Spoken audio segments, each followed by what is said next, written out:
बहुत समय पहले की बात है। शिवा नाम का एक बूढ़ा मछुआरा था। उसके परिवार में उसकी बूढ़ी पत्नी उमा के सिवा उसका कोई नहीं था। आज 5 दिन हो चुके थे। उमा बुखार से तप रही थी और शिवा के पास इतना पैसा भी नहीं था कि वो उसका इलाज करवा सके। वह दूसरे दिन जल्दी उठकर उमा के पास गया।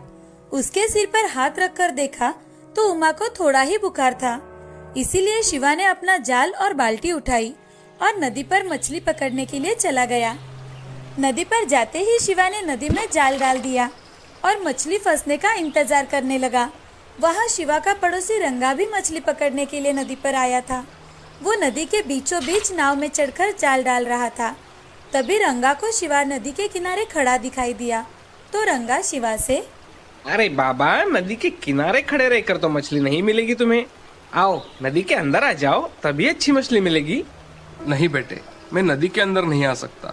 ना तो मेरे पास नाव है और ना ही मेरे इस बूढ़े शरीर में इतनी ताकत है। अगर भगवान चाहे तो मुझे किनारे पर ही बड़ी मछली दे जाएगा।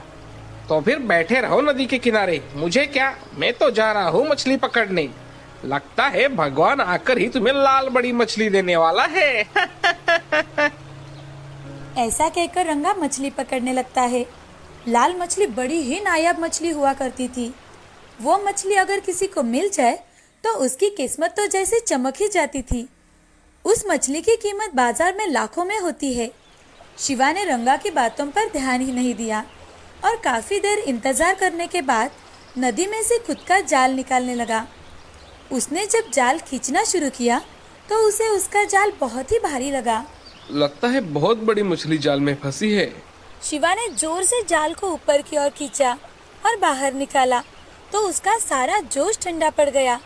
उसने देखा कि उस जाल में मछलियां ना होकर प्लास्टिक की बोतलें, शूज और नदी में फेंकी हुई चीजें थी। वो देखकर शिवा बहुत उदास हो जाता है। ये देख रंगा शिवा से, अरे बाबा, तुम्हें तो बहुत बड़ा खजाना मिल गया है। ऐसे ही खजाना मिलता रहा तो एक दिन तुम जरूर अमीर बन जाओगे। शिवा ने रंगा की बातों पर ध्यान ना देकर जाल में से सारा कूड़ा निकालकर फिर से नदी में जाल डाल दिया और मन ही मन, हे भगवान, इस दुनिया में कैसे लोग हैं जो नदी हमें पानी देती है, जिसे हम माता कहते हैं, उसी में कूड़ा कचरा डाल देते हैं। शिवा ने फिर से नदी में से जाल निकाला तो उसमें छोटी छोटी मछलियां फंसी हुई थी। लगातार मेहनत करने से उसका बूढ़ा शरीर बहुत थक गया था। इसीलिए जो मछलियां फंसी थी उन्हें समेटकर शिवा बाजार में चला जाता है। बाजार जाकर एक जगह पर मछलियां रखकर शिवा ग्राहकों का इंतजार कर रहा था। पूरा दिन बीत जाता है। तभी शिवा खुद से, सोचा था थोड़ा पैसा आ जाएगा तो उमा के लिए थोड़े फल और दवाई लेकर जाऊंगा। शिवा सोच ही रहा था कि वहाँ एक आदमी आया और शिवा से, बाबा, ये मछलियाँ कितनी की दी आपने? बेटा, ये मछलियाँ तो वैसे 200 रुपए की है, मगर शाम हो जाने के कारण तुम्हें मैं ये मछलियाँ 150 रुपए में दे दूंगा। 150 बहुत ज्यादा होता है बाबा, मैं तो इन मछलियों के 100 रुपए दूंगा। वैसे भी अब बाजार बंद होने वाला है, अब आपकी ये मछलियाँ कोई खरीदेगा भी नहीं। उसकी बातें सुन शिवा भी क्या करता। उसने सारी छोटी मछलियाँ उसे 100 रुपए में ही दे दी। बाजार भी लगभग बंद हो गया था। शिवा ने अपनी दुकान समेटी और वो बाजार में से घर जाने के लिए निकल ही रहा था कि उसके कानों पर एक आवाज पड़ी, इस भिखारी को कोई कुछ दे दो, कृपा करके कुछ दे दो खाने के लिए। 3 दिन से मैंने कुछ नहीं खाया। बाबा, दया करो मुझ पर। शिवा ने मुड़कर देखा तो एक अंधा भिखारी भूख की वजह से तड़प रहा था। शिवा को उसकी हालत देखकर दया आ गई। उसने अपनी फटी हुई चादर उसे ओढ़ा दी और पासी के ठेले से कुछ फल खरीदकर उस अंधे भिखारी को दे दिए। ये लो, खा लो, बहुत भूख लगी होगी ना। बाबा, तुमने मुझ जैसे अनजान आदमी पर इतनी दया दिखाई। आपका नाम क्या है बाबा? मेरा नाम शिवा है और मैं एक मछुआरा हूँ। ऐसा कहकर शिवा अपनी पहचान भिखारी को बताता है। तभी भिखारी अपनी झोली में से कुछ दाने निकालकर शिवा को दे देता है। भिखारी शिवा से, तुमने किसी भी स्वार्थ के बिना मेरी मदद की है, मुझ जैसे भिखारी को खाना दिया है, इसका फल तुम्हें भगवान जरूर देगा। ये लो, मेरे पास कुछ दाने हैं, ये तुम रख लो। सुबह नदी में जाल डालने से पहले इसे पानी में फेंकना और बाद में जाल डालना। भिखारी ने दिए हुए दाने अपने पास रखकर शिवा ने उस भिखारी को चादर अच्छी तरह से उड़ा दी। घर जाते ही उमा की तबीयत थोड़ी ठीक है देखकर शिवा को अच्छा लगता है। शिवा ने घर के बचे हुए सामान से दाल, चावल और आलू की सब्जी बनाई और उमा को खाना खिलाया। उमा का खाना हो जाने के बाद शिवा ने उसे दवाइयाँ देकर सुला दिया। बाद में खुद के लिए भी बचा हुआ खाना थाली में परोस दिया। वो खाना खाने के लिए बैठ ही रहा था, तभी उसका प्यारा कुत्ता मोती वहाँ आ जाता है। उसे देखकर शिवा के चेहरे पर मुस्कान छा गई। आओ मोती, भूख लगी है ना, चलो खाना खाते हैं। ऐसा कहकर शिवा मोती के साथ मिल बांटकर खाना खा लेता है। मोती जब भी शिवा के पास आता, शिवा उसे बहुत प्यार से पुचकारता और उसे खाना खाने के लिए देता था। खाना खाकर शिवा भगवान का नाम लेकर सो जाता है और अगले ही दिन शिवा सुबह जाल लेकर नदी की ओर मछली पकड़ने के लिए निकल पड़ता है। नदी के किनारे पहुंचते ही शिवा ने भिखारी के दिए हुए दाने नदी में डाल दिए और उस पर जाल डाल दिया। अभी थोड़ी ही देर हुई थी कि अचानक से जाल बहुत भारी लगने लगा।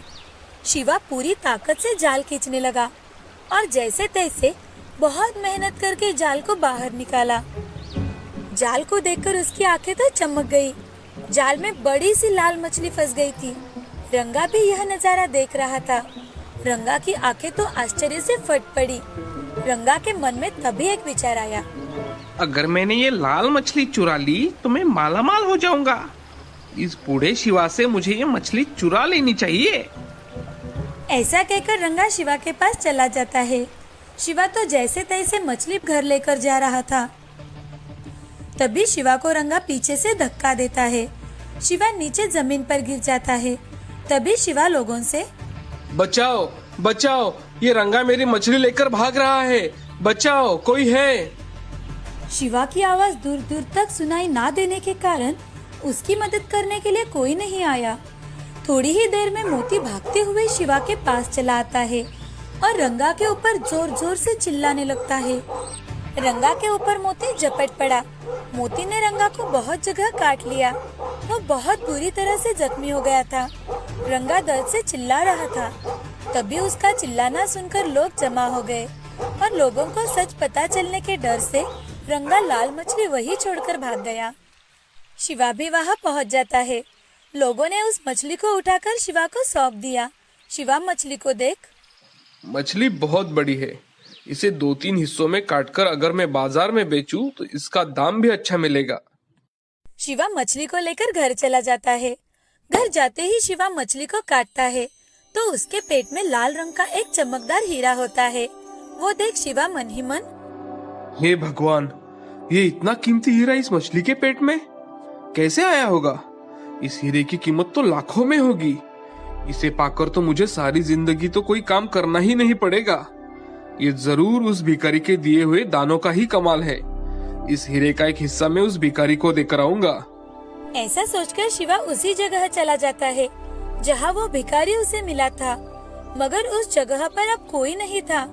वहाँ तो बस शिवा की फटी हुई चादर ही पड़ी हुई थी। शिवा ने लोगों से पूछने पर उन्होंने कहा कि उन्होंने आज तक यहाँ पर किसी भिखारी को नहीं देखा।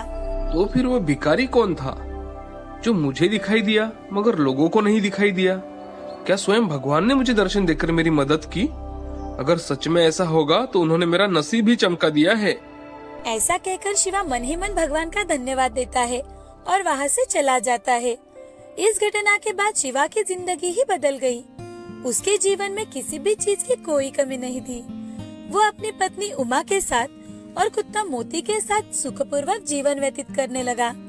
साथ ही साथ दिन दुखियों के दिल खोलकर मदद करने लगा था।